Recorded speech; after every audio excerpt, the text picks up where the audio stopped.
Ndugu watazamaji na wasikilizaji wa Radio Baraka, kwa siku ya leo ninayewaletea neno la Mungu kwa jina naitwa Mchungaji Gilbert Yoelo Mizengo.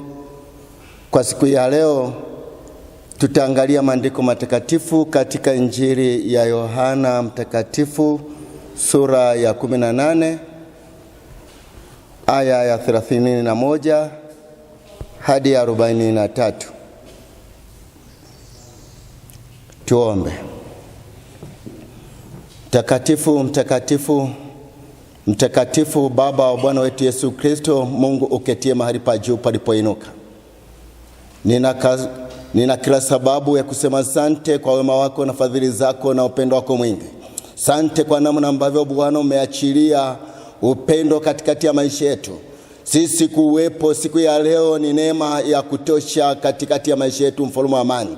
Baba, tunarudisha sifa na utukufu mikononi mwako. Tunahitaji uwezo wako na mamlaka yako katikati yetu, mfalme wa amani. Nakabidhi wasikilizaji na watazamaji wa Radio Baraka mikononi mwako Baba, wakaachilie nguvu na uweza kupitia Yesu Kristo aliye Bwana mwokozi wetu. Nakabidhi mikononi mwako nikiomba na kushukuru, amen.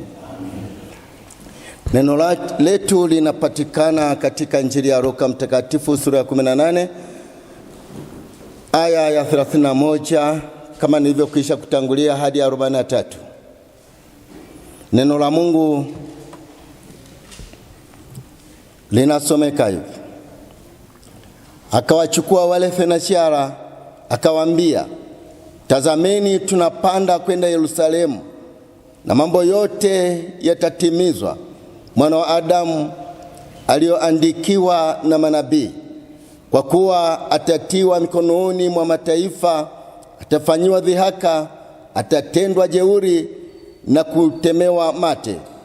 Nao watampiga mjeredi, kisha watamuua, na siku ya tatu atafufuka. Walakini hawakuelewa maneno hayo hata kidogo. Na jambo hilo lilikuwa limefichwa kwao, wala hawakufahamu yaliyonenwa. Ikawa alipokaribia Yeriko, mtu mmoja kipofu alikuwa ameketi kando ya njia akiomba sadaka. Na alipowasikia makutano wakipita, aliuliza, kuna nini? Wakamwambia, Yesu wa Nazareti anapita.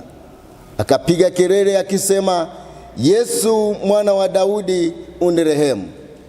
Basi wale waliotangulia wakamkemea ili anyamaze, lakini yeye alizidi sana kupaza sauti, e mwana wa Daudi, unirehemu. Yesu akasimama, akaamuru aletwe kwake.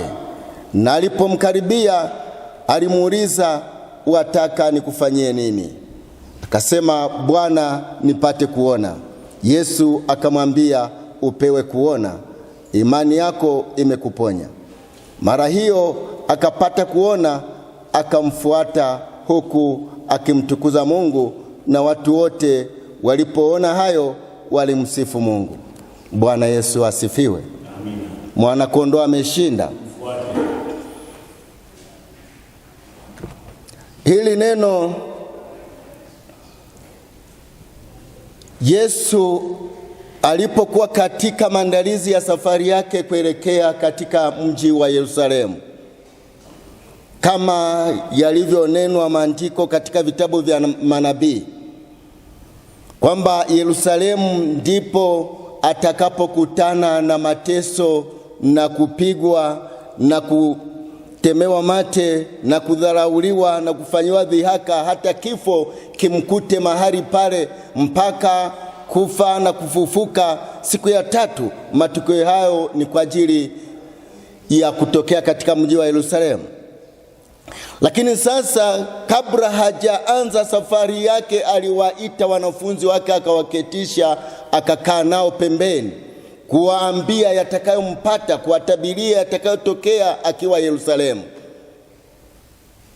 Alivyowaeleza wanafunzi wake, hawakuwa na imani ya kwamba haya yatatokea, walipuzia wakijua kwamba ni mambo ya kawaida aliyowaelezea, japo alikuwa amewatenga faragani ili wapate kujua yale yatakayompata kule wanakoelekea, wasije wakatindikiwa imani, wasije wakarudi nyuma kiimani. Lakini alipokuwa akiendelea pia katika safari yake, akiwa amekaribia katika mji wa Yeriko, alikutana na ndugu mmoja kipofu, jina lake Bartimayo. Alipofika pale, mkutano unapopita, maana yake kundi la watu linapopita katika mazingira sehemu fulani, lazima kuonekane kuna kishindo au kuna dalili yoyote ya kuashiria kwamba kundi kubwa la watu linapita.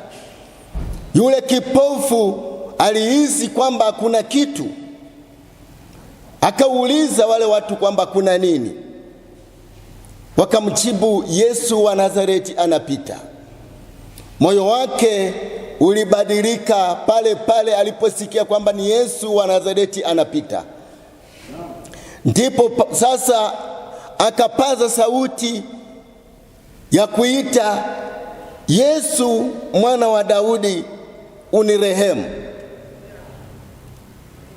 Lakini alikutana na kizuizi baada ya kuona kwamba kwa dalili ambazo zinaonekana kwa namna alivyokuwa, akasema kwamba huyu jamaa atatuaibisha, huyu ndugu atatuaibisha, maana mavazi, namna alivyokuwa anaonekana na jinsi alivyokuwa anasogelea mahali ambapo ilionekana Yesu anapita, wasitambue kile kitu kilichopo moyoni mwake na hitaji lake, wakaanza kumzuia kwamba nyamaza, kimya.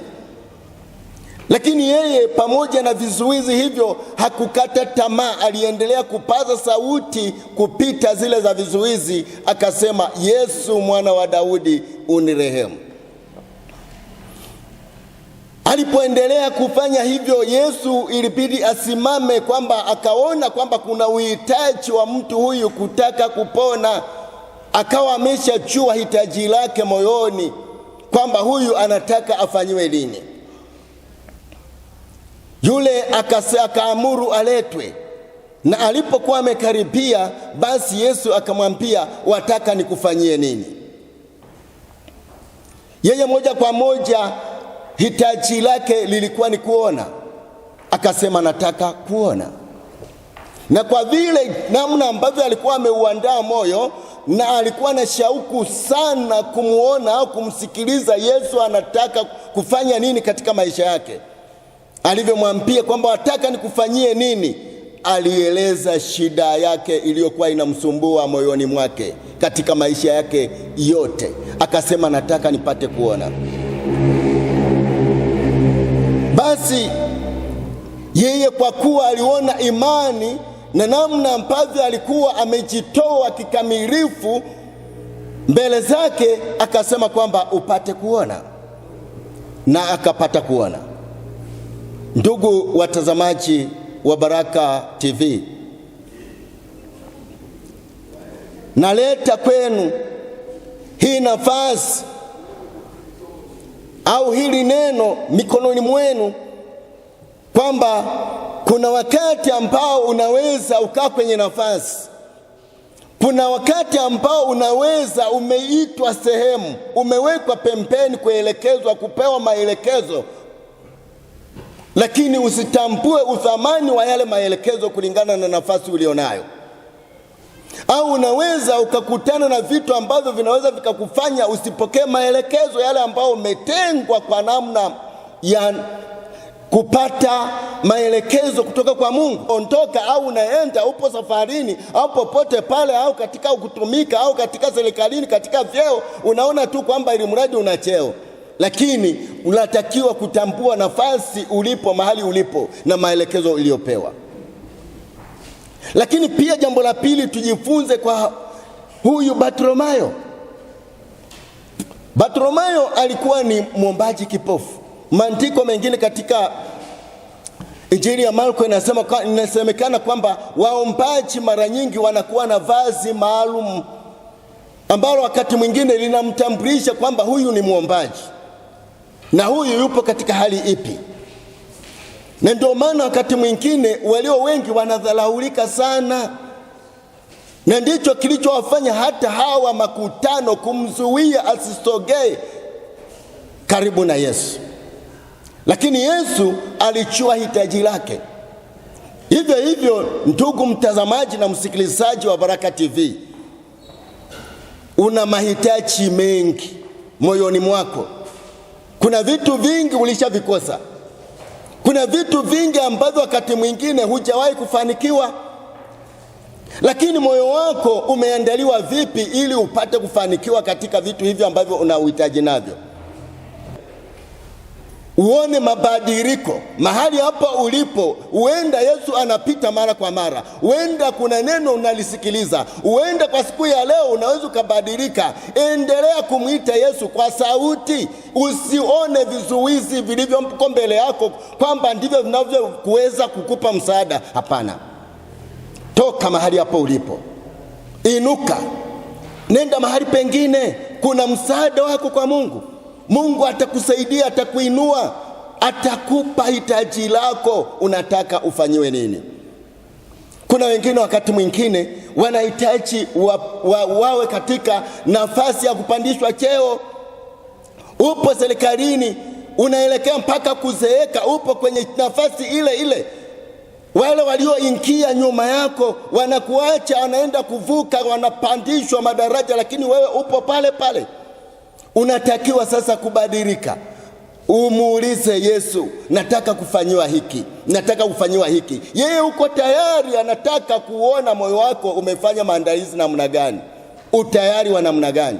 Kwa hiyo kwa siku ya leo nataka kukukumbusha mahali hapa ulipo, wewe mfanyabiashara, wewe ambaye upo katika nafasi ambayo wakati mwingine unaonekana kudharauliwa, lakini Mungu ana makusudi na wewe.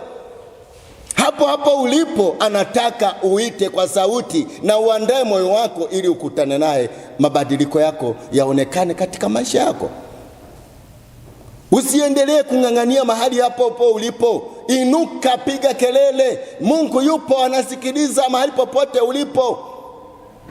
Huenda unaona haibu kwamba kuna vitu ambavyo wakati mwingine wakikuona kwamba unapiga kelele au unainuka au unaomba msaada, unasema kwamba kuna majirani watanicheka, kuna marafiki watanicheka. Hapana, inuka, piga kelele, mshirikishe Mungu ili maombi yako yajibiwe katika nafasi yako, ili uende katika viwango vingine.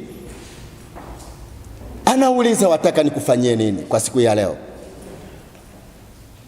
Wataka nikufanyie nini? Bartimayo alijibu kwa ujasiri, nataka nipate kuona. Na wewe pia unatakiwa kuwa jasiri katika kumjibu Mungu katika hitaji lako, atakujibu.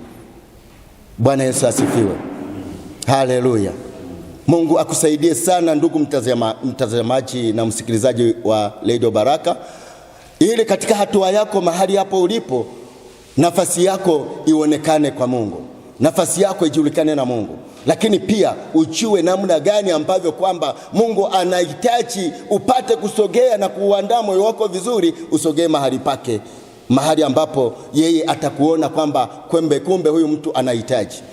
Kwa hiyo ndugu zangu, siku ya leo ni siku ya mabadiliko, ni siku ya kutoka mahali pale ulipo na kwenda katika hatua nyingine. Mungu akusaidie na Mungu aendelee kuwa pamoja nawe kwa siku ya leo, na Mungu aendelee kukutia nguvu mahali hapo ulipo. Usiogope, Yesu yupo. Tuombe. Tunakushukuru Mungu wetu na Baba yetu, Baba wa Bwana wetu Yesu Kristo. Mungu uketi mahali pa juu palipoinuka. Najua hakika kwamba una haja na watu wako, mfalme wa amani. Wewe ni Mungu ambaye Bwana unashughulika na maisha ya kila mmoja. Wewe ni Mungu ambaye unashughulika na nafasi za maisha ya watu wako. Baba, kashughulike katika nafasi ya mtu yule, kashughulike mahali pale alipo. Endelea kusimama na kuonekana kwa ajili yake. Endelea kuikumbuka familia yake, endelea kuikumbuka jamii yake, endelea kuikumbuka nafasi mahali ambapo Bwana amesimama, ili akapate kukutana na uwepo wako mahali pale. Asante kwa kuwa Baba, wewe ndiye unayejibu hitaji la kila mtu, mfalme wa amani. Endelea kukutana na kila mmoja wetu, endelea kujibu na kuendelea kuwapandisha katika viwango vingine, katika jina la Mungu Baba, Mwana na Roho Mtakatifu. Amen.